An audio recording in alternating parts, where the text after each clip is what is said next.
반갑습니다. 한국사 대중화와 올바른 역사 교육을 위해 열심히 뛰는 한국사 전문 강사 강재민 인사드리도록 하겠습니다. 오늘은 지난주에 이어서 고려 충렬왕과 원나라 공주였던 제국대장공주의 국제결혼 이야기, 그 뒷이야기를 들려드리도록 하겠습니다. 먼저 지난주 내용을 한번 정리해 보도록 하겠습니다. 고려 원종의 태자였던 왕심, 즉 충렬왕이죠. 이분과 원세족 쿠빌라의 따님이었던 제국대장공주가 최초의 국제결혼을 하게 됩니다. 우리는 이 원간쓰기 때 고려 국왕이 원나라 공주와 결혼하면서 원나라 황제의 부마가 됐던 이 사실에 대해서 굉장히 모욕적으로 느끼고 또 원나라의 강압에 의해서 이루어졌다고 착각하고 있지만 이것은 사실이 아니었습니다. 원나라가 강압적으로 요구한 국제결혼이 아니라 오히려 고려 측에서 지속적으로 끈질기게 공개 구원한 끝에 이루어진 국제결혼이라는 사실을 알게 되었습니다.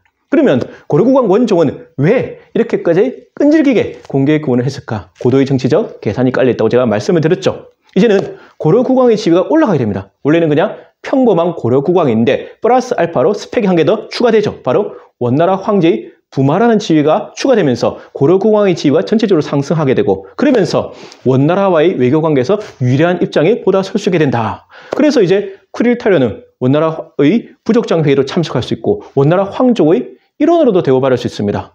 이것이 바로 고려 원종이 그렇게도 자기 아들 태자 왕심, 즉 충렬왕과 원세족 쿠빌라의 딸이었던 제국대장공주를 결혼시키고 싶어 했던 근본적인 이유가 바로 여기에 있었던 것이죠. 자, 그렇게 해서 어쨌든가 결혼을 하게 됐는데 문제는 뭐냐? 누가 갑입니까? 고려국왕 충렬왕은 을이 될 수밖에 없습니다. 부인의 처가가 너무나도 대단해요. 세계 최강의 대원제국. 이 바로 친정 아니겠습니까? 이 부인 제국대장공주의 아버지가 누굽니까? 칸 중에 칸이라는 원세족 쿠빌라입니다. 정말 눈치를 볼 수밖에 없죠. 자, 그렇게 해서 그 뒷이야기를 지금부터 들려드릴 텐데 정말 끔찍한 일이 벌어집니다.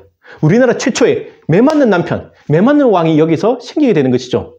자, 어째 보면 이 제국대장공주 입장에서는 말리타국 또 자신들의 제국이었던 변방의 고려국의 왕비였지 않습니까? 그리고 또 몽골 내에서는 여성의 인권이 제가 높았다고 말씀을 드렸잖아요. 그러다 보니까 문화 차이, 그 다음에 또 세대 차이 이런 여러 가지 때문에 여기 와서 온갖 횡포를 부리게 됩니다. 그것이 고려사의 자세히 기록되어 있습니다. 예를 들면 궁궐을 새로 지어라 이렇게 얘기를 한다든가 그리고 그 다음에 개경 시내에는 흥왕사라는 굉장히 유명한 큰 사찰이 있거든요. 그 흥왕사에 금탑이 있었습니다. 사찰에서 굉장히 귀한 게 바로 금탑이지 않습니까? 근데 이 금탑이 이쁘다고 예쁘다고 제국대장공주가 들고 가버립니다. 정말 사찰에 있던 그 귀한 어찌 보면 그 보물이랄 수 있는 그걸 훔쳐간 거죠. 그리고 그 금탑에 달려있던 장식물들은 자기 이제 시종들에 다 나눠져 버리고 이런 일이 벌어지는데 충렬왕은 이에 대해서 전혀 제재를 할 수 없습니다. 당연한 거 아니겠습니까? 우리가 저번에도 한번 제가 예를 들어 비유했지만 정말 내가 솔직히 평범한 집 사이거나 가난한 집 사이인데 처가가 너무나도 대단해요. 찍소리 못하는 겁니다. 솔직히 우리 처갓집에 끌려갈 수밖에 없잖아요. 그런 사위라면 힘의 관계에서. 그래서 충렬왕도 완전히 제지를 못하고 부인의 횡포, 갑질에 일방적으로 끌려가기 시작합니다. 그리고 이 제국대장공주가 홍자 내려온 게 아니잖아요. 고려에 대해서도 모르고 고려말도 모르는데 같이 내려온 사속인들이 있습니다. 시종하는 사람들이죠. 그 사속인을 어려운 몽골말로 케링구라 하거든요. 이 사람들도 엄청난 행포를 부리고 권력에 접근해서 온갖 일을 나쁜 짓을 다 저질러야 되니까 완전히 민폐 중에 민폐고 갑질 중에 갑질이 벌어지게 됩니다. 자, 이런 상황 속에서 또 어떤 일이 벌어지냐면 이 충렬왕이 부인 제국대장공주와 행차를 하게 됐어요. 한참 행차를 하고 있는데 갑자기 제국대장공주가 화를 버럭내면서 자기는 돌아가겠다는 겁니다. 그래서 충렬이 물어보겠죠. 부인 왜 그러십니까? 했더니 제국대장공주의 대답이 뭐냐면 왜 당신 뒤를 따르는 시종들, 신하들이 내보다 더 많냐 이거죠. 자기가 더 갑이다 이겁니다. 남편보다 자기가 더 갑인데 지금 남편을 따라가는 사람들이 자기보다 더 많다는 겁니다. 왜 나를 무시하냐? 이러면서 이제 자기는 집에 돌아가겠다 이렇게 나오니까 이 충렬왕이 또 울고 보고 빌고 난리가 납니다. 죄송합니다 하면서 오히려 죄 없는 신하들 꾸짖습니다. 너희들은 왜 이렇게 공주님을 왕비를 제대로 못 모셨느냐? 이렇게 하거든요. 이걸 보고 일단 제국대장공주가 노염을 푸시고 다시 가던 길을 가기로 합니다. 그래서 다시 충렬왕과 제국대장공주가 길을 가는데 도착을 했어요. 목적지에. 문을 들어가야 되지 않습니까? 당연히 충렬왕이 먼저 문을 들어서는데 갑자기 제국대장은 또 화를 내는 겁니다. 충렬왕이 또 놀라서 도대체 부인 왜 이러시오 했더니 제국대장공주의 대변인이 뭐냐면 아니 당신이 지금 나보다 먼저 들어가냐 이거죠. 그러니까 제국대장공주는 항상 자기가 갑이에요. 남편보다 더 높다 생각하는 겁니다. 근데 남편이 먼저 들어간다? 지금 나를 무시한 거냐? 이러면서 정말 제국대장공주가 몽둥이를 들고 충렬왕을 완전히 또렷게 패는 겁니다. 개패듯이 패는데 충렬왕은 어떻게 됩니까? 뭐 어떻게 신하들 다 보고 있잖아요. 이 많은 신하들이 보는 앞에서 고려국왕이 자신의 부인이었던 원나라 공주한테 두들겨 맞는데 어떻게 대들 수는 없잖아요. 대들게 되면 그 후폭풍이 엄청나지 않습니까? 그러니까 그때 고려사교는 이렇게 나옵니다. 제국대장공주가 매질을 하니까 그 충렬왕이 모욕감이겠죠. 아프다기로 모욕감 때문에 그냥 울었다고 하면 계속 울기만 했다. 정말 우리 역사에서 가장 치욕적인 순간이 아닐 수밖에 없고 또 부끄러운죠. 매 맞는 남편, 매 맞는 왕입니다. 왕비한테 매 맞는 남편.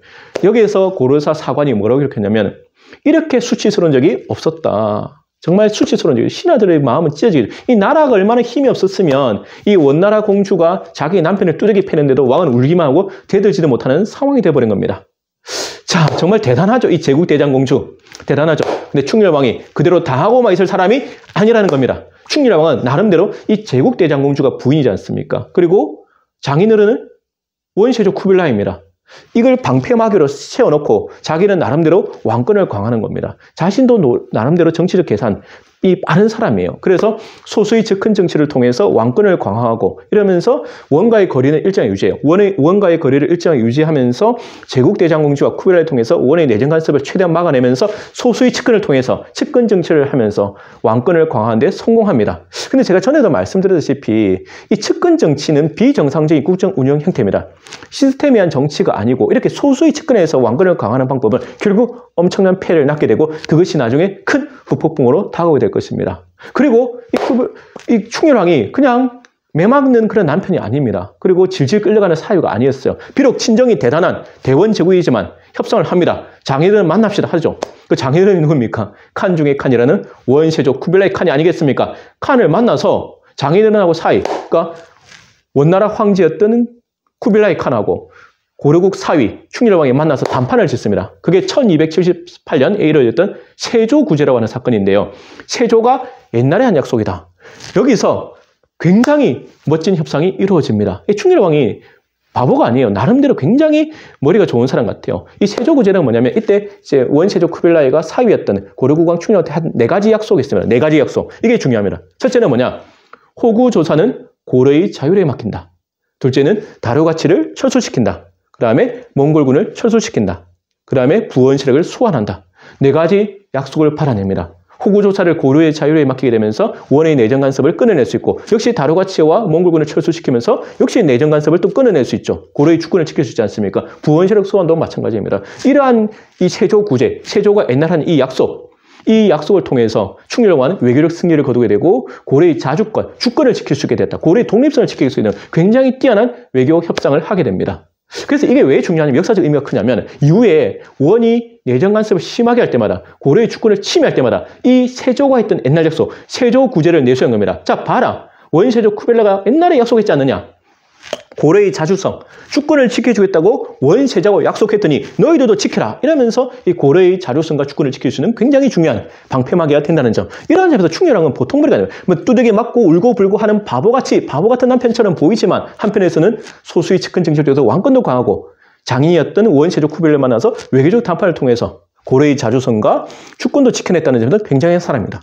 근데 문제는 뭐냐면 이렇게 어느 정도 이제 왕권도 강화되고 자신의 정치적 입지가 강화되니까 마음이 훅 풀어집니다. 그래서 어떻게 되면 이때부터는 술과 연애에 빠져요. 이제 정치에 집중하지 않습니다. 술과 연애에 빠져. 사냥도 저 자주 갔거든요. 근데 이 충렬왕이 자주 갔던 사냥, 놀러 갔던 곳이 도라산입니다. 여러분 도라산역 있잖아요. 저게 지금 휴전선 근처에. 그 도라산에 자주 가는데 충렬왕이 바람을 핍니다. 바람.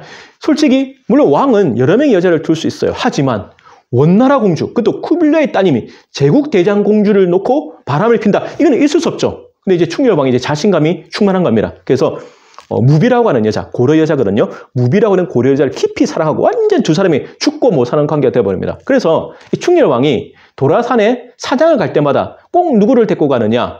무비를 데리고 갔다는 겁니다. 그래서 사람들이 도라산이라고 불렀다는 도라산이라고. 자, 제국대장공주의 마음은 찢어지기 시작하겠죠. 그렇지 않습니까?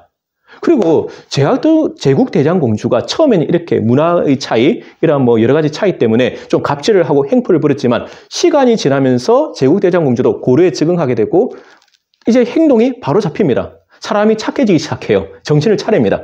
그래서 재미있는 일화가 뭐냐면 이 제국대장공주가 처음 얘기만 들으면 와, 뭐 이런 여자가 다 있어?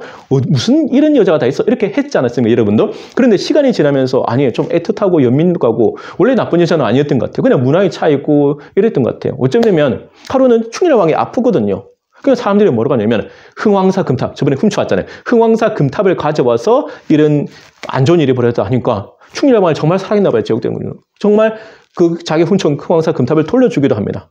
그리고 이제는 백성들을 생각하기 시작해요. 하루는 충일화 왕하고 원나라에 가는데 잔치를 베풀지 않습니까? 근데 잔치가 너무 거하다. 이 전부 다 백성들의 고혈이다.